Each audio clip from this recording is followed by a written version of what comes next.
All right, we're live. Okay, uh, just to start off, talking about the assignment, there is this RMD file and the PDF file that goes with it on CourseWorks. This week, all of the problems were taken from this book, from a book written by a guy who teaches the introductory probability class at Harvard, Joe Blitzstein. Columbia, unfortunately, doesn't have this book yet, but there's one in the QMSS office. And perhaps more usefully, if you go to his website, it has videos of him teaching the class and has, all kinds of other stuff there. So that is a good resource for learning this sort of basic stuff about probability, at least in the univariate stuff. It doesn't have as much on the multivariate, but we've plowed through most of it in 3 weeks. So, ordinarily it'd be like a semester long course at least. Okay, so the pizza question. For this one, there's two.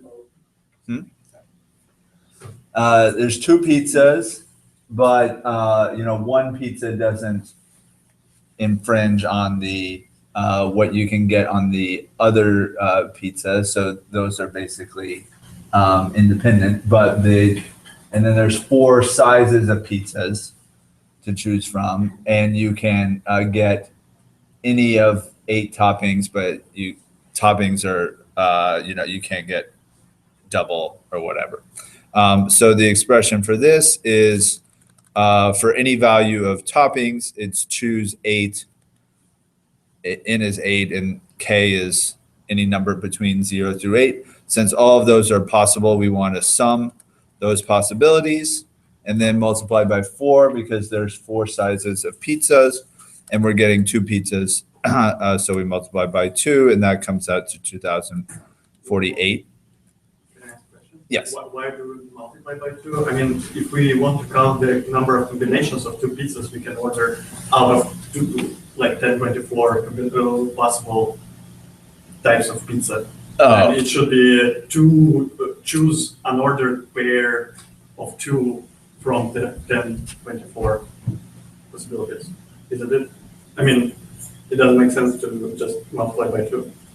I think there's a slightly difference in how you understand it. Yeah. So if you I think we understood understood it differently. Oh, okay. Yeah. So if you try to count like all possible combinations of choosing 2 pizzas, then it should be 2 multiplied by 6. Okay, yeah, I'd see. I don't have the book with me. I abbreviated the question, so I'm not exactly sure which one he meant to ask. But anyway, something along those lines. The way I interpreted it, you could also, actually, if you wanted to, it wasn't necessary, get R to enumerate out all the possible types just by putting in the sizes and binaries for whether which topping that you get. And again, the 2 thing is, I guess, interpretable. Anyway. Question number 2 is about Gilman's book. So it asks to, make up some data that are consistent with what the thesis of the book is, which is that rich people are more likely to vote for the Republican Party, but states with more rich people are more likely to vote for the Democratic Party. So in part A, it asks to make some tables. We've got some posts on Piazza. It doesn't really matter how you made it a table, but in Markdown, you can make a table like this and it'll come up reasonably nice looking. So this is an example of a table for a red state. So if you just sort of divide the United States into red states and blue states, you might have, for rich people, only 5%, out of the total 100 are voting for the Democratic candidate and 25% for the Republican candidate. So of the 30% of people who are rich, almost all of them vote for the Republican candidate. And then for the people who are poor, of those 70, you might have, something like 50 and 20. In any event, you would get an election where there was 25% for the Democratic candidate, 75% for the Republican candidate, which is what we see, something like that in a lot of southern states. For blue states, you just need to put in different numbers, such as, these here. You can get a victory for the Democrat. And I quoted these answers from the answer key to his that goes along with the book. So I don't think we talked about this specific phrase in this class or even in the previous ones, but this is an example of what is known as Simpsons Paradox.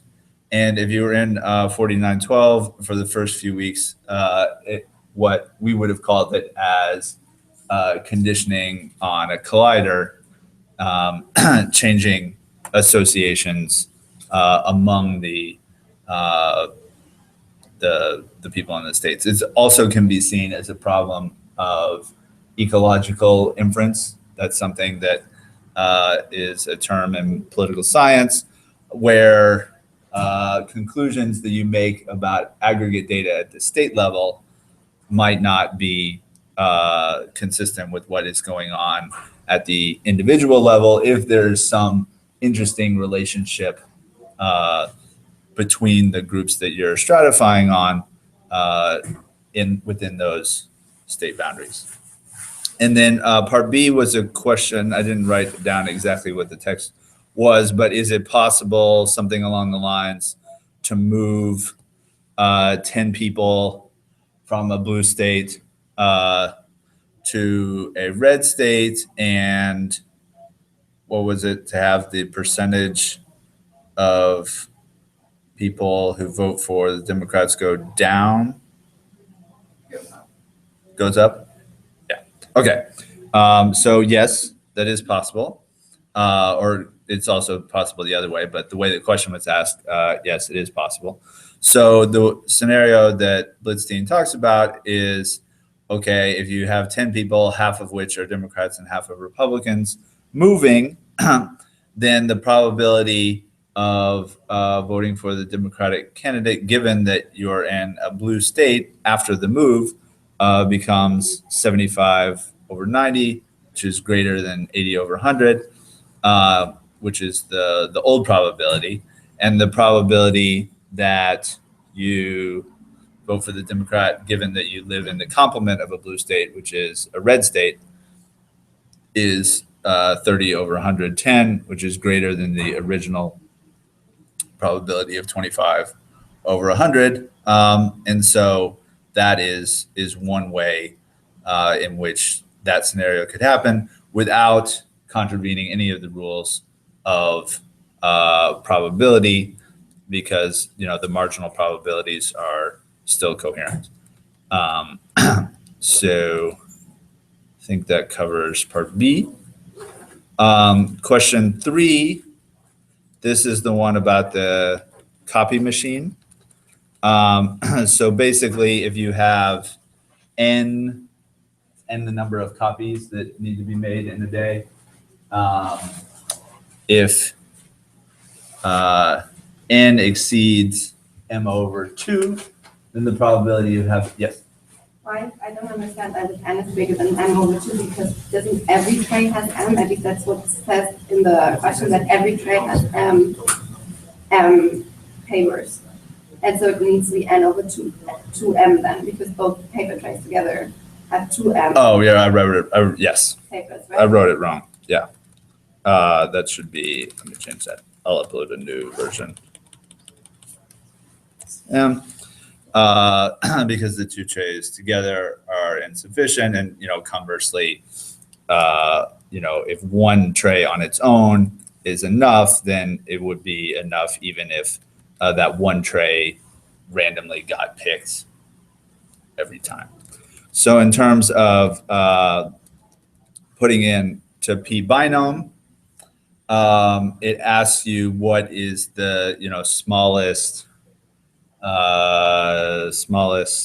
m such that you have a 0.95 probability of having enough paper that day under these scenarios, and you can just kind of plug in numbers for x, which is m, I guess, and see for what value of the sample size or what value of the size parameter of the binomial distribution yields a probability slightly greater than 0.95.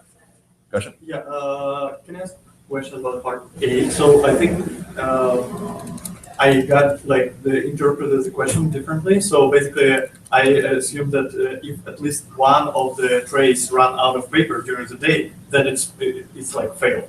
So basically, we are choosing randomly from one of the trays. And if, for example, M is 50, so each tray has 50 papers, and we are trying to draw 100 papers, then once we try to draw 51st paper from first tray, it means that we failed to provide enough paper for this day. Right. And in that case, it will be like completely different. So basically, what I did it was like the difference between two values of CDF.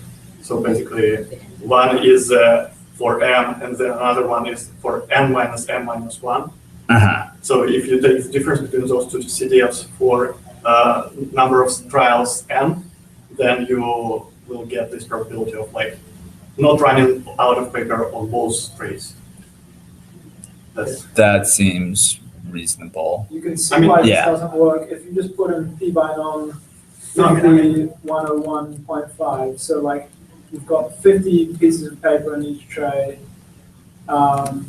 and you're doing 101 trials, the probability will be 0.5. Well, it's just how you interpret the question. If you're interpreting the question as being like a single tray not running out of paper, then that makes sense. But if you're interpreting a success as being neither tray runs out of paper, then you need to consider the probability that as Ben like interpreted like M was a total number of paper in trays, then this is a probability of not like as actual copy machines are working. Like if you are running out of paper in one tray, so you just draw from another one. That's it. So that's the correct probability. But it doesn't say that in the question. Yeah. I mean. Yeah. I don't have the book with me, but that sounds like that would have been a reasonable way to think about an unreasonable copy machine. Yeah. All right. Anyway, so either way you do it, you need to figure out what's the value. So the probability of success is a little bit greater than 0.95.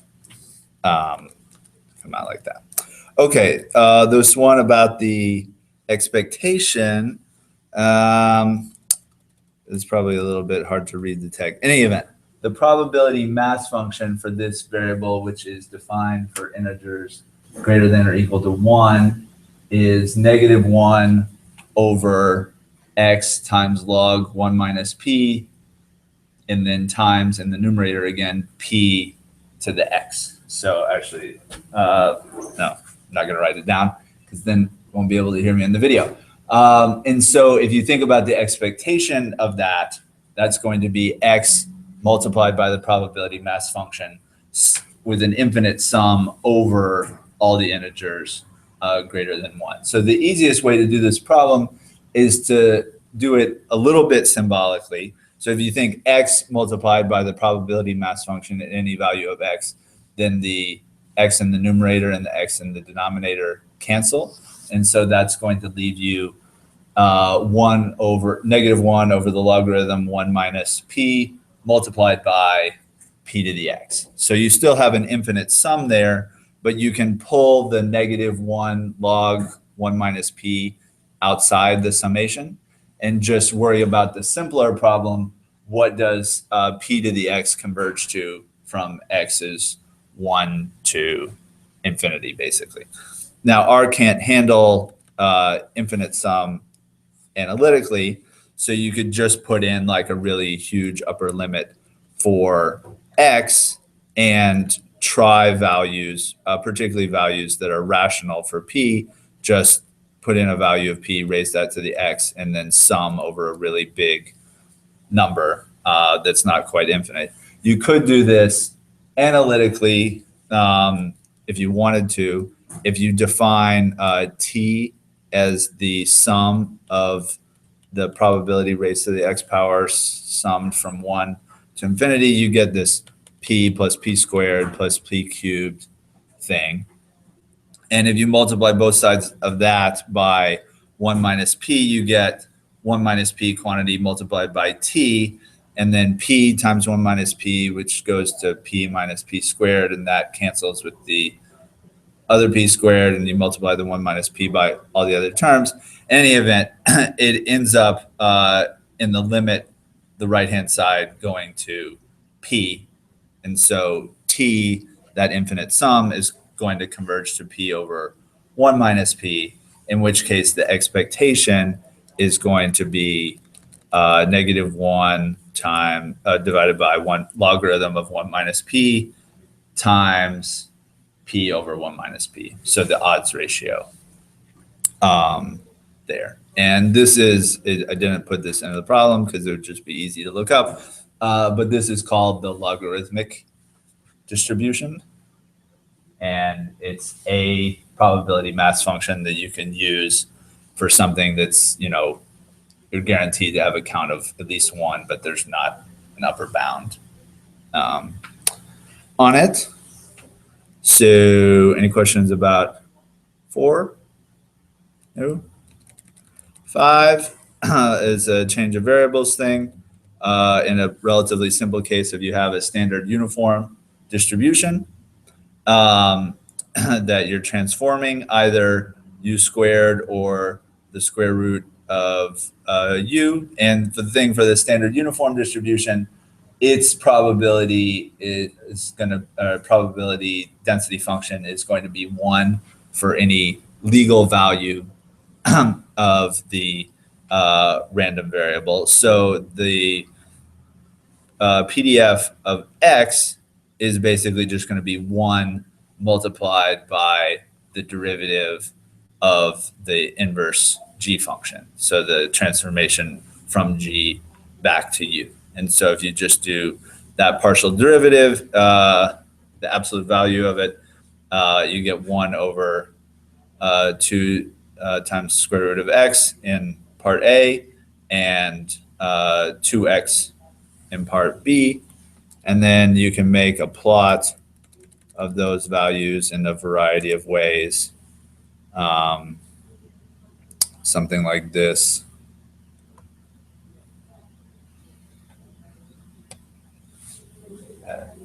Looks like that.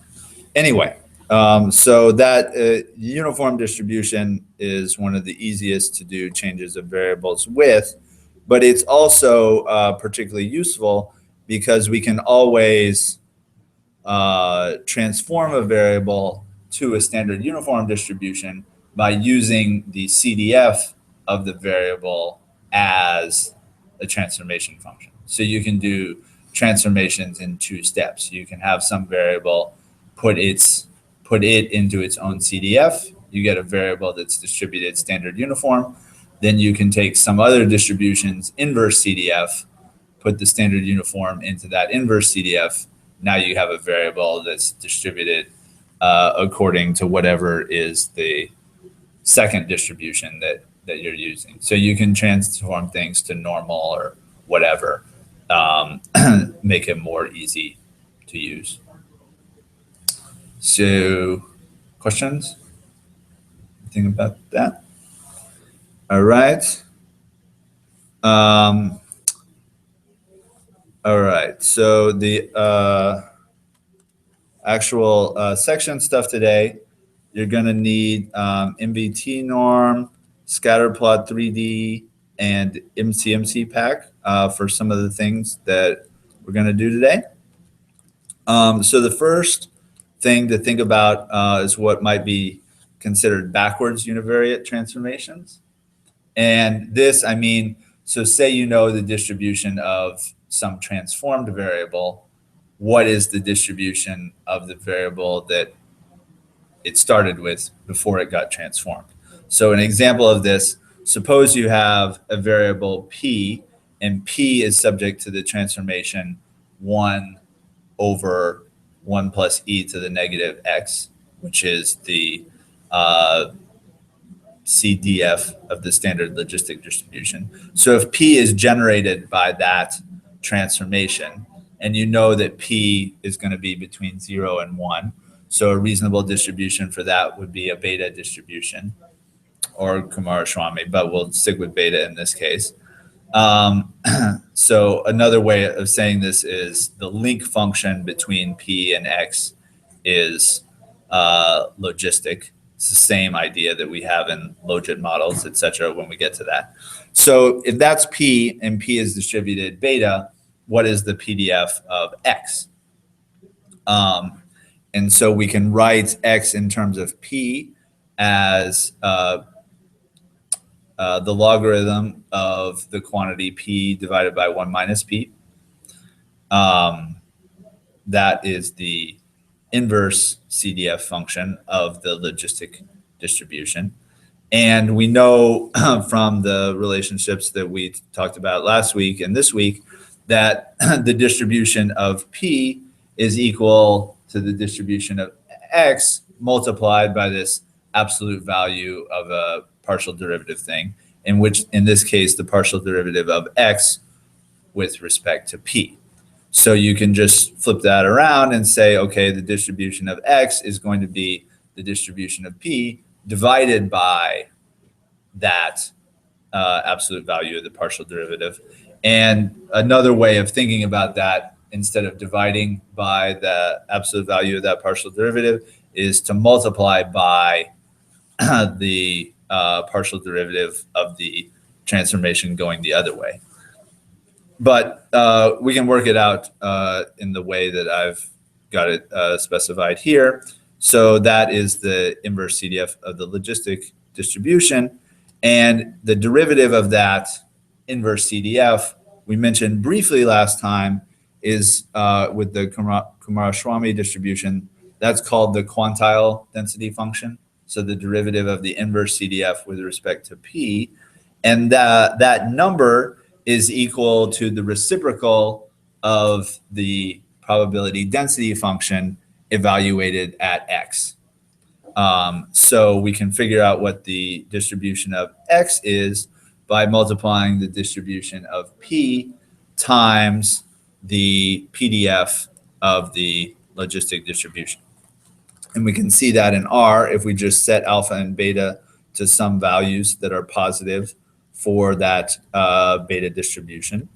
And we know, since the beta distribution is a legitimate probability distribution, the integral in p space, so from 0 to 1, is going to be 1. And we can set up a plot for that. Probably going to have to make this bigger in the end, but in any event, can start on a plot. And even though we're evaluating the beta distribution, probability distribution function at legitimate values, if we take x to be any real number and transform it to the 0, 1 interval, this function is not going to integrate to 1 over x space, because we haven't corrected it with the absolute value of the partial derivative thing. So that actually integrates to 6. But to make it integrate to 1 in x space, we just need to multiply by the absolute value, but this is going to be a positive number, so absolute value is not relevant, of the derivative. And as we said above, the relevant derivative in this case is just the logistic distribution evaluated at x. So this function is going to integrate to 1 over the entire real line for x, and we can draw a curve for that and make this big.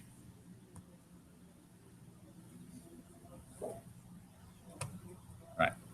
So the black line, well, you have to do it on yours to see the legend, but the black line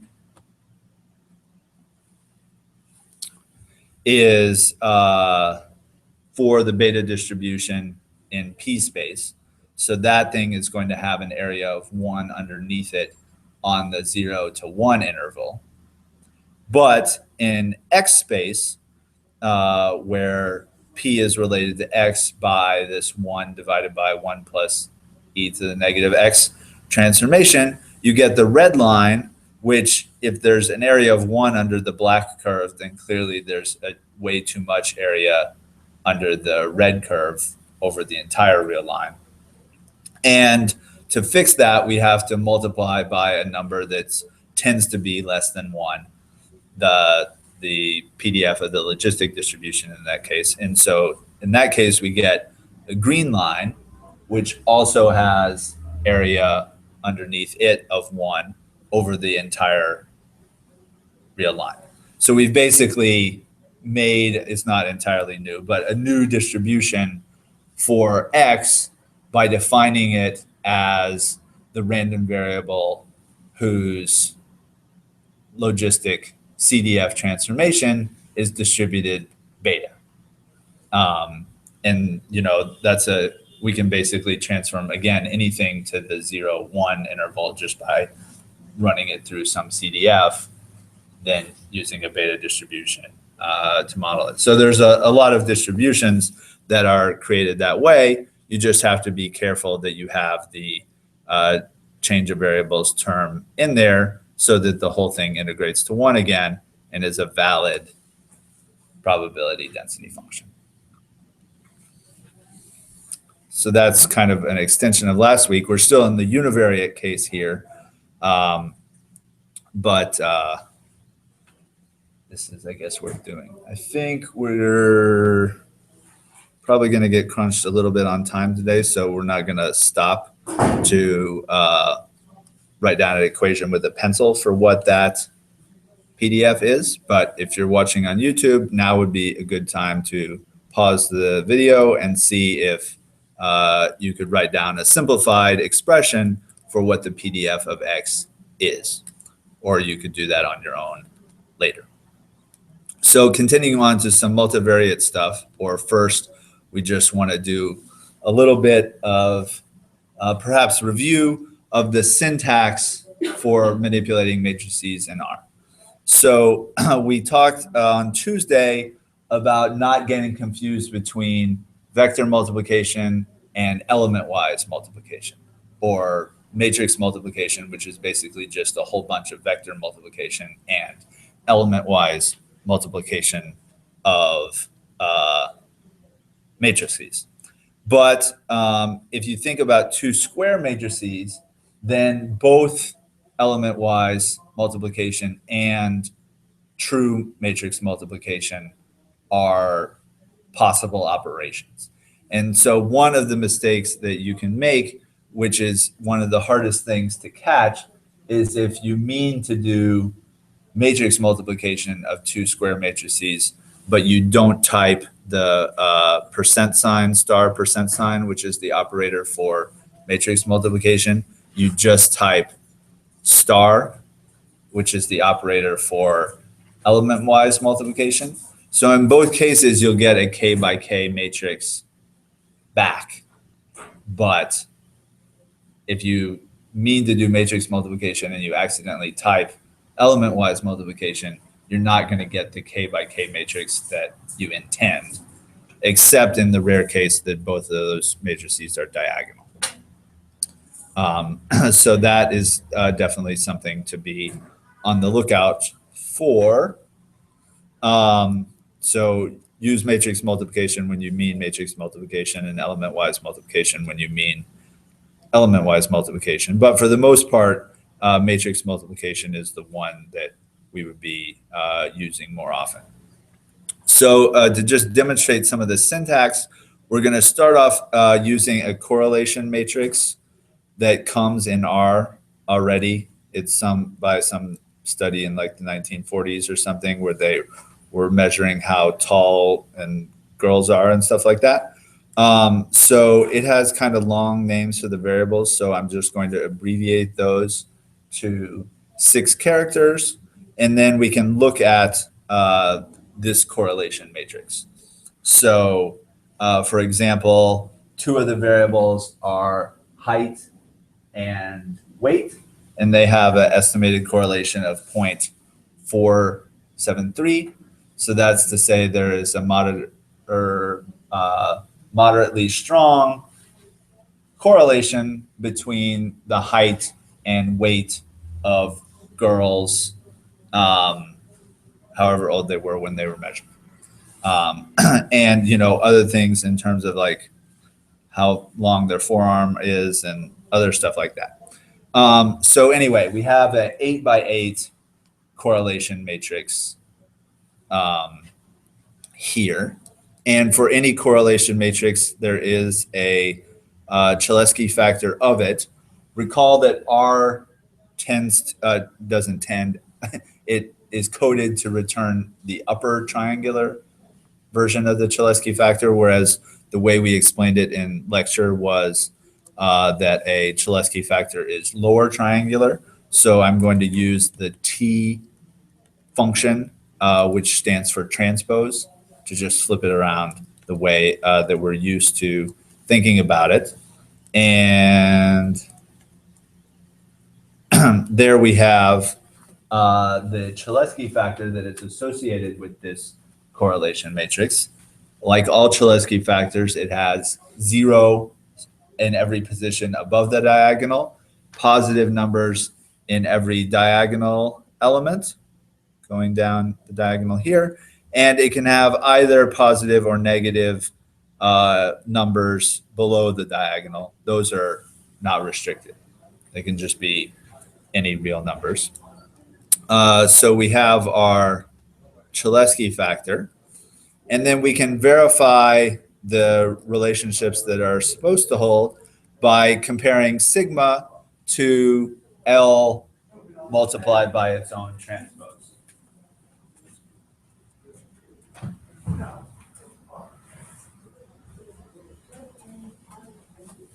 So if we pipe that into R, we see it returns true that all elements of sigma are equal to L times L transpose. We use this all equal function when comparing sets of numbers, but where we don't literally mean equal in a numerical sense. So the Cholesky factor is a very numerically stable operation, but it's still not going to be right to like the 15th decimal place. So if you just literally do something like this,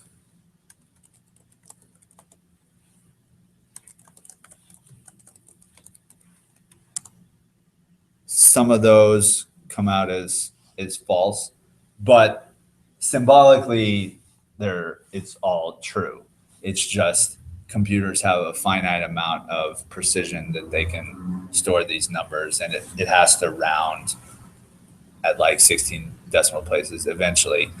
So the all equal thing has a little bit of tolerance, just a little bit. You can configure it, but in any event, it tells you whether things are equal-ish, which is to say, numerically they're not the same bits, but they look close enough to suggest that symbolically they should be the same, and that is the case here.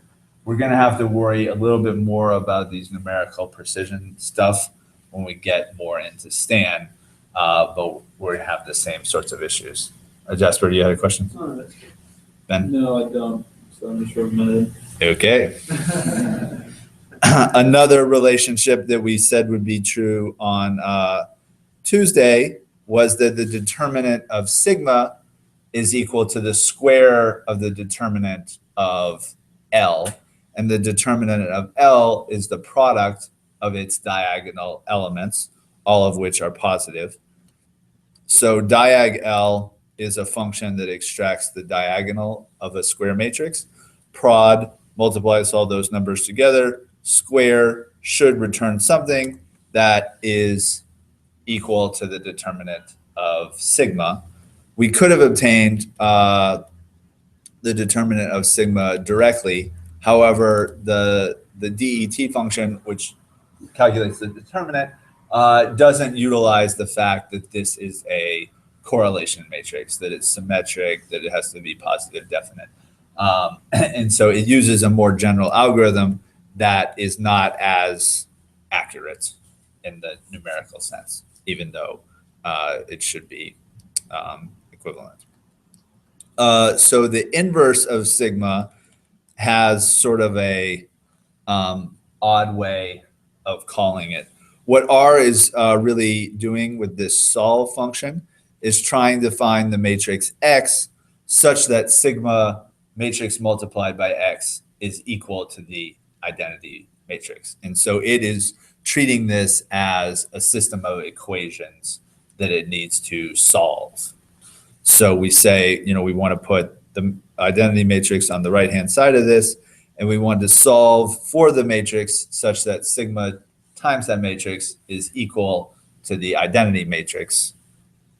And that we'll call sigma inverse.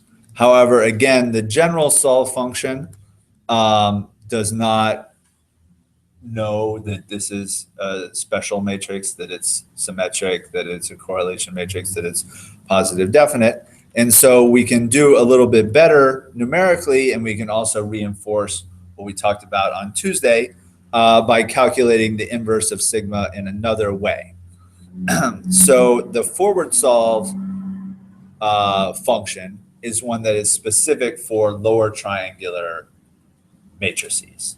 And it is easy on the computer to solve a system of equations if it's given a lower triangular matrix, or in particular a Cholesky factor in this case. So if we use the forward solve function to find the value of X such that L matrix multiplied by X is equal to the identity matrix, that would be the inverse of L. And that is something that is fast and numerically accurate in the special case that you're dealing with a triangular matrix. In which case, we can use another relationship that we said was true in lecture this week, that the inverse of sigma is equal to the inverse of L transpose multiplied by the inverse of L. So the inverse of a product of two matrices is equal to the product of the inverses, but you have to switch the order around. So sigma inverse is equal to the transpose of L inverse multiplied by L inverse. And we can verify again that sigma matrix multiplied by sigma inverse is going to be the identity matrix, at least if we're not worried about like the 15th decimal place. So those are the main functions we use to manipulate matrices. The matrix multiplication operator, various ways of calculating an inverse, transpose, determinant sometimes, Cholesky factor, but remembering that R likes to return the upper triangular Cholesky factor instead of the lower one. So that's only a subset of the things that R can do with matrices, but that's enough to get us going to do some of the stuff for this week. So any questions about the matrix syntax? Yep. Okay. So moving on to the multivariate normal distribution. So as we said yesterday, if we wanted to make a draw, if we wanted to construct a variable that has a multivariate normal distribution, we can take a given vector mu and then add to mu the product of a Cholesky factor post-multiplied by a vector z, where z consists of variables that are independent and standard normal. So if X is equal to mu plus L matrix multiplied by Z, and Z consists of variables that are independently standard normal, then X will be distributed multivariate normal with mean vector mu and covariance matrix equal to L times L transpose. So you could parameterize that in terms of mu and L, or you could parameterize it in terms of mu and sigma. Either way, you can get a equivalent expression defining those.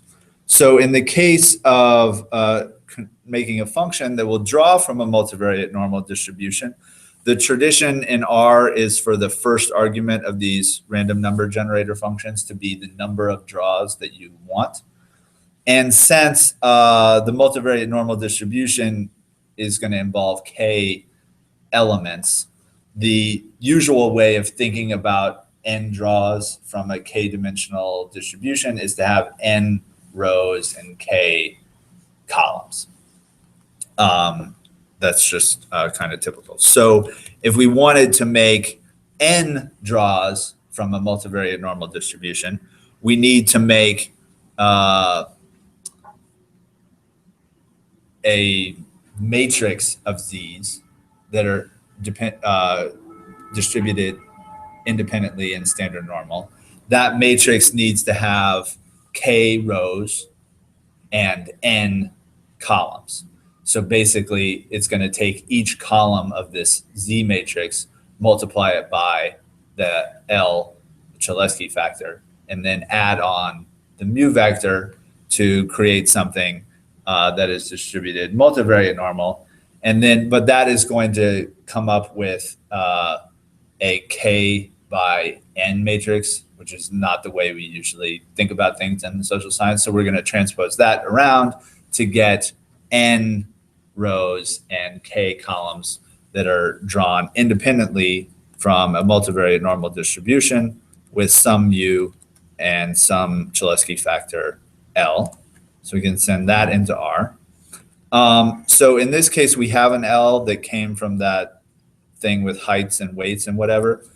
We don't know what the mu vector was in that situation, but it's not really relevant to what we want to try to do today because the mu vector just shifts the whole distribution left or right. So it just relates additively.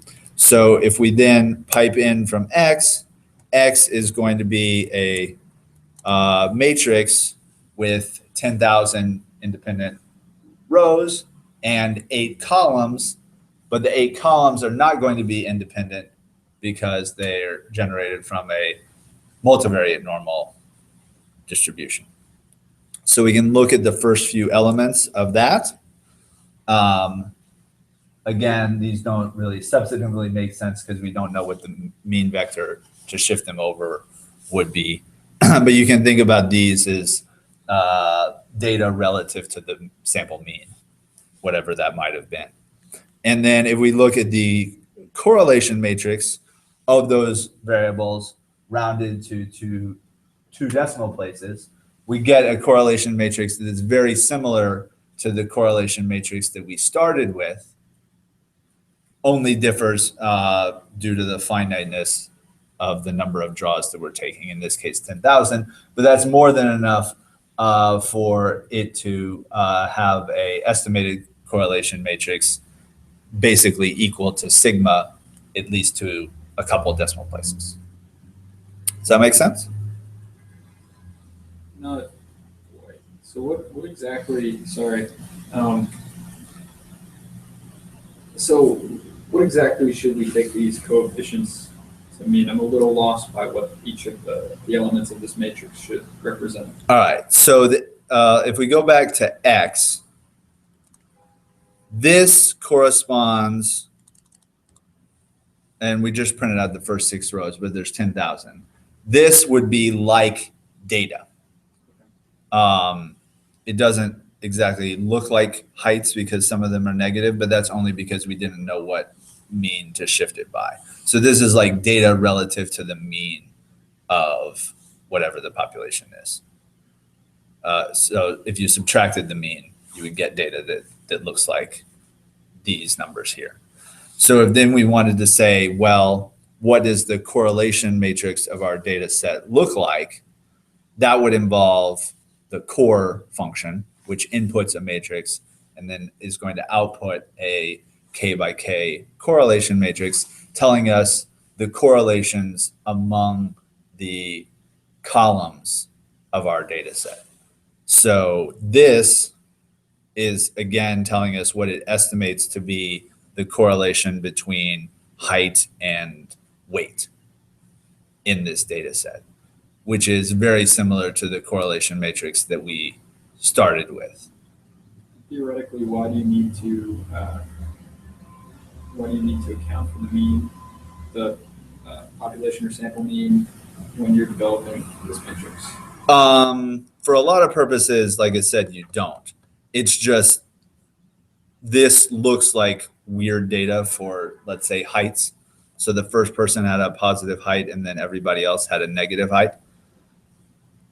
What we could interpret this to mean is that person's number one's height was 2.31 inches above, or might have been centimeters above the mean of height for this population.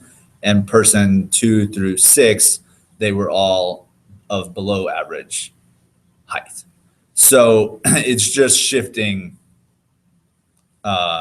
stuff around. If we knew the sample means, then I would have used them, but we don't. So using these values of X, let's talk through how we would approximate the value of the CDF of the multivariate normal distribution, which again is not available in any sort of a closed form. And it's kind of hard to do numerically, but we've got a bunch of draws.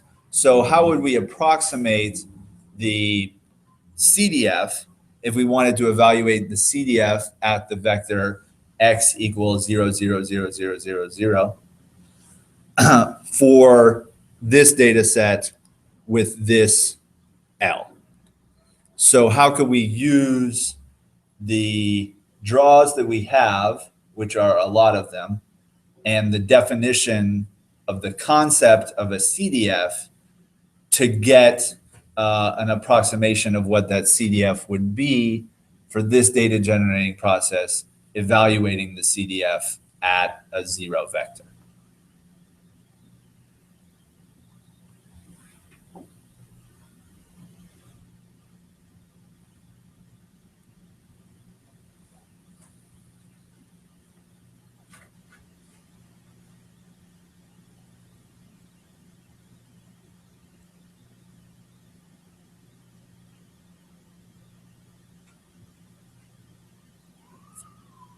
So what is the definition of a multivariate CDF that we had yesterday?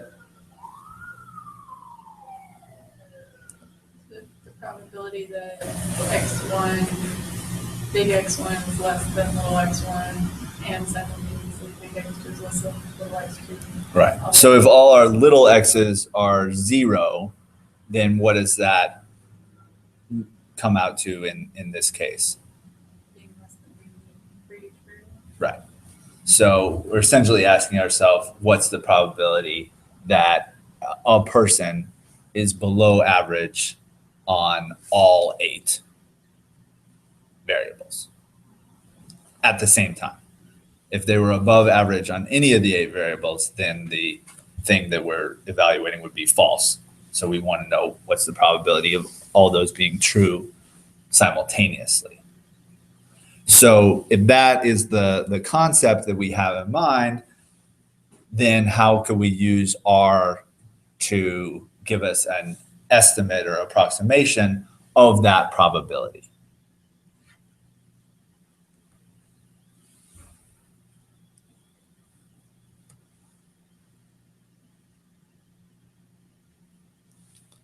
This might be a little bit easier if we get some data up.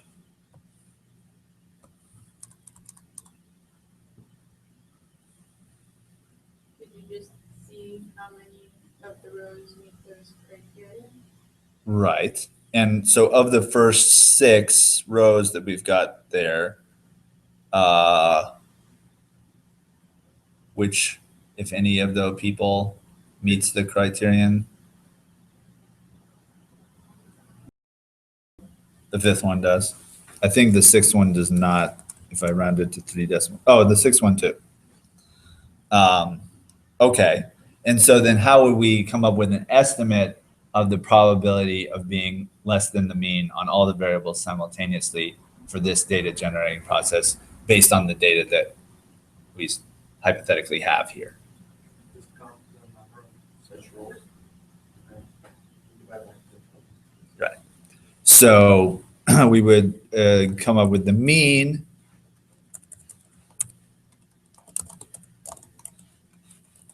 This is the elegant way to do that. So we want to take a matrix that's trues or false, depending on whether the elements of it are less than 0. The function that we want to apply to the rows of that true-false matrix is the function all. So if we just do this to the first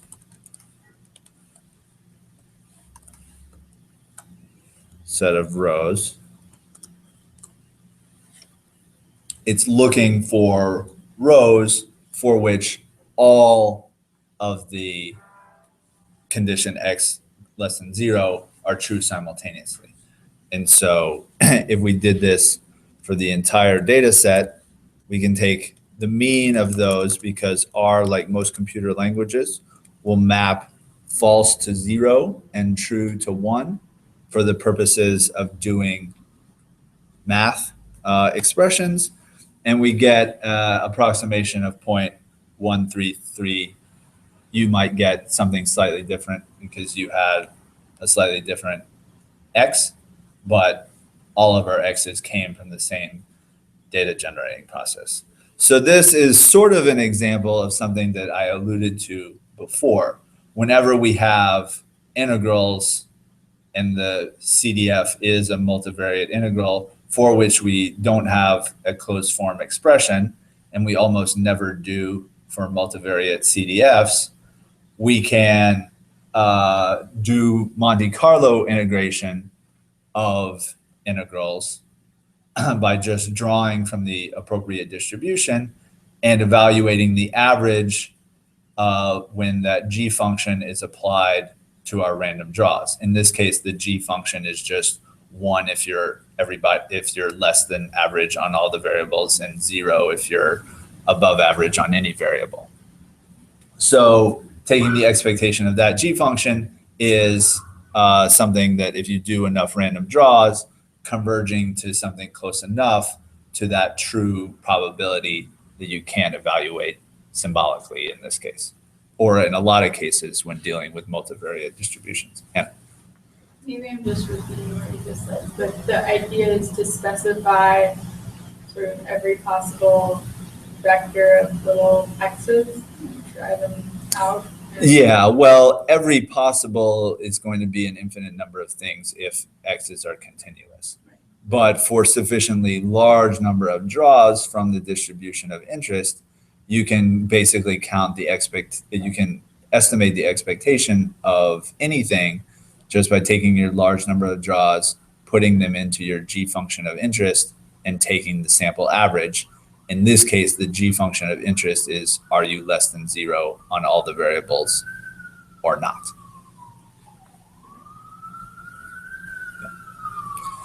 Yeah. So we'll use this idea of Monte Carlo integration a lot more as we go along. Also, we can write a function to evaluate the multivariate normal density, which does have a closed form solution, and one that we talked about on Thursday. So we'll basically focus on the case where x, the point at which you want to evaluate the density, is just a vector of length k. And so basically all we have to do is transform that to a z, So we take L inverse and we multiply by the quantity x minus mu, where mu and L are given. So that gives us a Z that are going to be distributed independent standard normal. And then if we want the joint density, so over all K, we multiply those together. So that, again, is just using the product function. But we have to remember the correction factor for this absolute value of the Jacobian thing, which in the case that we worked it out on Thursday was the reciprocal of the determinant of L. But the determinant of L is pretty easy to calculate because it's just the product of those diagonal elements. And if we do the division, we now have a valid probability density function for X. So that's what's returned here. And I also worked out the case where X is a matrix of independent draws from some multivariate normal distribution, and to calculate the density of each of them. So all 10,000 individually. That's, again, something that is pretty standard for density functions in R. So we can pipe that into R. And then, again, we're starting to run out of time a little bit, so we're not going to stop. But if you're watching on YouTube, now would be a good time to pause and consider the question, what row of X is closest to the mode of the distribution for this mu and this L? So first of all, for a multivariate normal distribution, where does the mode occur conceptually? Or so maybe we should back up. What's the definition of a mode? Mode is the point in the sample space with the highest value of the PDF. So in the case of a univariate normal distribution, where is the mode going to be? Mean. The mean. Because the mean, median, and mode are the same for a univariate normal distribution. So if we generalize that concept to multivariate space, we want the one vector that yields the highest value of the probability density function. Again, in the multivariate normal case, that's going to be when X is equal to mu. But if we didn't know that already, or we were trying to estimate this from data, what we could do is take all of our rows of X, evaluate the PDF of them, and then see which yields the highest value of the probability density function. And then we could see what are the coordinates of the vector that yields the highest value of the probability density function. And that would be an estimate of the mode for this distribution. And that could be calculated pretty easily using the which max function if we've already calculated the PDF for each of the 10,000 draws. The which max will return the index of the values that you give it that yields the highest value for whatever that is. So you can figure out what point you have is closest to the mode. Now there's a R package called MVT norm that implements the random number generator for a multivariate normal and the density function. And it does a little bit better job than what I've done here. It covers some more corner cases and things like that. So you should use that rather than these functions here. But the MVT norm uses a conventional parameterization of the multivariate normal distribution in terms of mu and sigma, rather than what we have written here in terms of mu and L. So the one for mu and L makes a little bit more sense when we get to Stan. But it's more conventional to do it in terms of mu and sigma. So any questions about multivariate normal distribution? No? Okay. Moving on to this distribution that we talked about at the end of class yesterday. a distribution for correlation matrices. And so I've written this function here. I'm not going to go through it one line at a time, but it does correspond to what I put up on the slides yesterday. So this is going to return one, or you can select however many draws you want, from the space, or it's going to produce one draw of a correlation matrix of size k by k, whose distribution depends on the shape parameter eta. And like we said yesterday, if eta is 1, then this joint PDF is going to be constant over the entire sample space of correlation matrices. If eta is greater than 1, then the distribution for the correlation matrices is going to be increasingly concentrated near the identity matrix. So a correlation matrix where all the variables are uncorrelated. So that could be useful if you think, well, there might be some correlation, but I don't think that there's going to be a high probability of getting really big correlations. So you can choose eta to be greater accordingly. But then we might ask, well, what is the sample space of correlation matrices? And this is something that can be visualized, at least in the 3x3 case, and is useful to provide intuition for the more general k by k case. So this lower thing is just going to extract the, so first let me make a new sigma, 3. So here is a random draw of a 3x3 correlation matrix.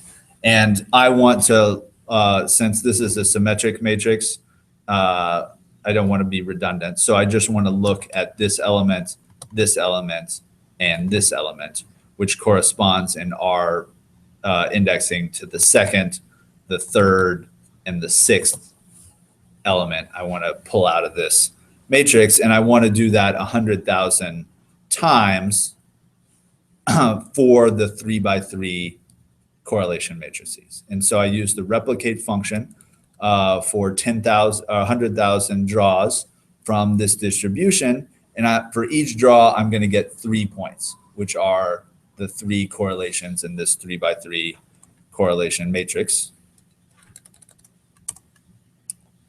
That takes a second. And then there's this package called scatterplot 3D, which can be used to produce 3-dimensional plots. And if you make this big,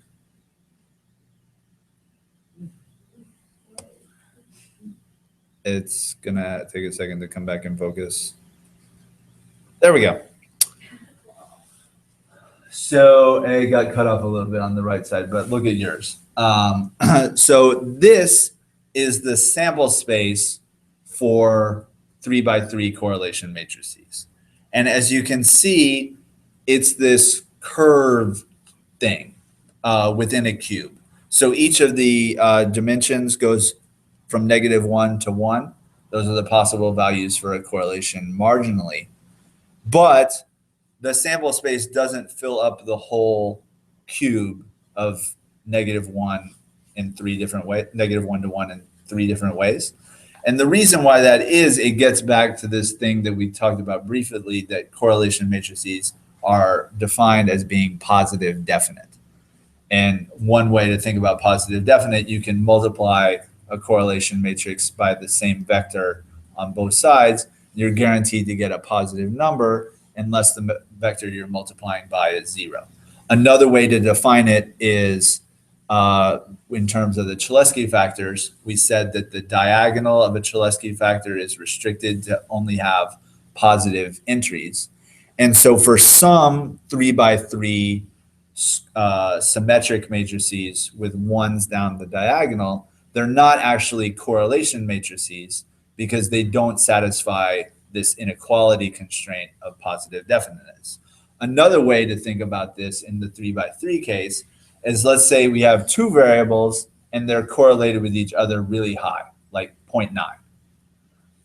it's impossible for you to have two variables that are correlated with each other, 0.9, and a third variable that's correlated with the first, again, some big positive number like 0.8, and the third variable is correlated with the first, like negative 0.7, because the first two variables are highly correlated with each other. So any third variable has to have a very similar correlation to the first two. It can't be like highly positively correlated with one and highly negatively correlated with the other. This is a measure of linear association, and you would be violating the laws of the universe there. And so that sort of thing corresponds to this area in kind of the corners of the cube, but is not in the curve area here. So all these things down here correspond to, correlation matrices that are not actually correlation matrices because they're not satisfying this positive definiteness constraint. The ones that do satisfy the positive definiteness constraint fall within this curved area here, which is the sample space for 3x3 correlation matrices. And you can see the way these data were generated.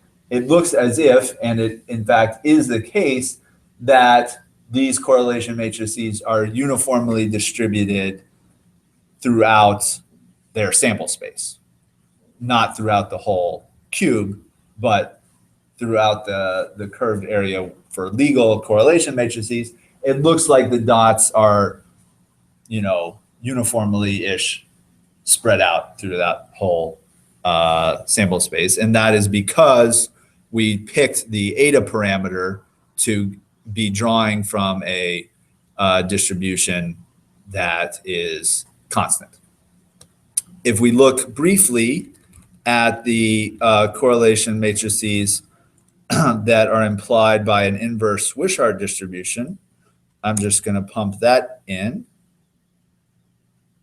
and make big.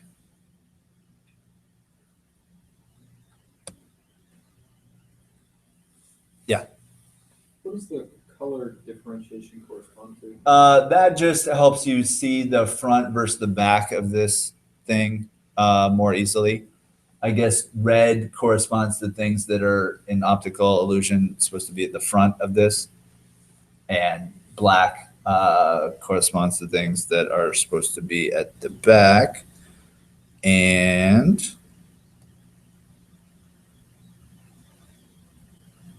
this my plot? Yes. So these are the correlations that correspond to that if you draw from an inverse Wishart distribution, which is a distribution for covariance matrices, and then do the division to get the correlations that correspond to the covariances. So divide by the standard deviation of all the two variables in the pair.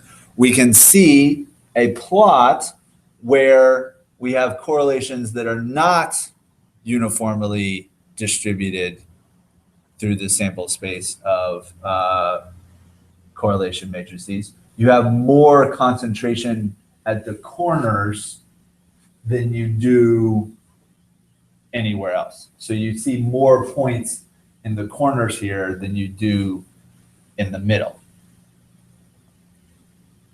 as opposed to what we saw before, which looked like it was uniformly-ish spread out throughout the whole sample space of correlation matrices. And that indicates that for this way of drawing from or for these parameters of an inverse Wishart distribution, you're more likely to get correlation matrices that have extreme correlations, like near 1 or -1, than you are to get correlation matrices that are close to the identity matrix. And so the inverse Wishart and the LKJ distribution are different, but this kind of corresponds to what you would get if you did an LKJ distribution with eta less than 1, which we said yesterday corresponded to a situation where the identity matrix was the trough of the PDF, the least likely correlation matrix. And these correlation matrices with really extreme correlations, which are really unlikely to find in the social sciences are ones that have higher density than the ones more toward the middle there. Yeah. So would it be correct to say that the inverse Wishart has like a higher variance but less entropy than the LKJ? Is that LKJ with eta equal to 1, Right. because LKJ with eta equal to 1 gives you the most entropy over the space of correlation matrices. So, I mean, in terms of expressing, like, if you wanted to have a conservative prior on your variance code, on your correlation matrix, which is a less, I mean, here you have a higher variance, right? You're assuming that more extreme values are likely, but is it in fact more conservative to say that any value is likely and using LKJ? I would say LKJ, in a manner of speaking, you can think of it more conservative, but perhaps more relevant. You can think of it as easier to deal with and making more sense. Rarely in the social sciences would you want to express your beliefs that extreme correlations are more likely than near zero correlations, but I'm sort of indifferent as to whether the correlations are close to 1 or close to -1. Yeah. Like, that's just a weird thing to think, particularly in the social sciences. And that's what you can get from an inverse Wishart if you have a small number of degrees of freedom. Last thing we want to do today is Dirichlet. So let me get this smaller again. Again, in MCMC pack, there's a function to draw from a Dirichlet distribution. Here are 10 values. So Dirichlet is for a distribution on the simplex. Those would be essentially probabilities, vectors of probabilities for each of the K categories. So they're going to be non-negative, and they're going to sum to 1 for every row. And if we want to plot those in 3 dimensions, we can do this thing here, which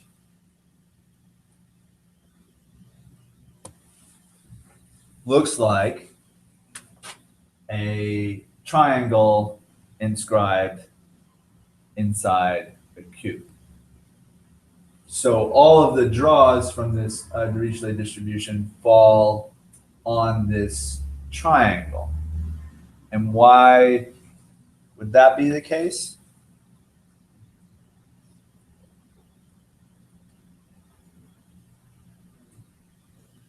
Because anything outside of it is going to sum from more than 1 Or less. or less than 1. Right. So essentially, okay, we have a vector that has in K equal 3 dimensions, but the third one is deterministic given the first 2, or given any 2. The other one is determined if we have this constraint that the 3 or K probabilities have to add up to 1. So really, this is a K dimensional space, but only K minus 1 of the elements are really free. So you can generalize this to more than 3 dimensions, but again, it's going to be a shape in a subspace of K space. That is the sample space for simplex vectors. And again, as Jasper, I think, was mentioning yesterday, so in this particular case, I drew them with alpha is the constant vector 1. If I change this to 5, you're going to get, they're still going to sum up to 1, and they're still going to have means that are close to 1/3, but the variances are going to be smaller than they would have been if I just left this as 1. So you don't have to have them all be the same value. You can get different means if you use values of alpha that are different. But if you use a constant alpha vector, then basically if it's 1 or if it's, it can be any real number. But the bigger it is, it doesn't change the mean. It only changes the variance if all the alpha parameters are constant. And that's why alpha can be interpreted as basically prior data. It's what you believe about the p vector if you observed a sample where the counts were alpha, even though the alpha doesn't have to be an integer, it can be any positive real number. So kind of a generalized prior count or whatever. But in any event, the expectation of your prior count is what you expect the random variable p to be on the k-dimensional simplex. Okay, out of time for today. I put the readings on the syllabus for next week when we'll start to get into the Bayes' law manipulations. So be sure to check those out, and we'll get into really, so far we've just been doing probability basically, but we'll get really into Bayesian analysis starting next week and continue for the rest of the semester. All right.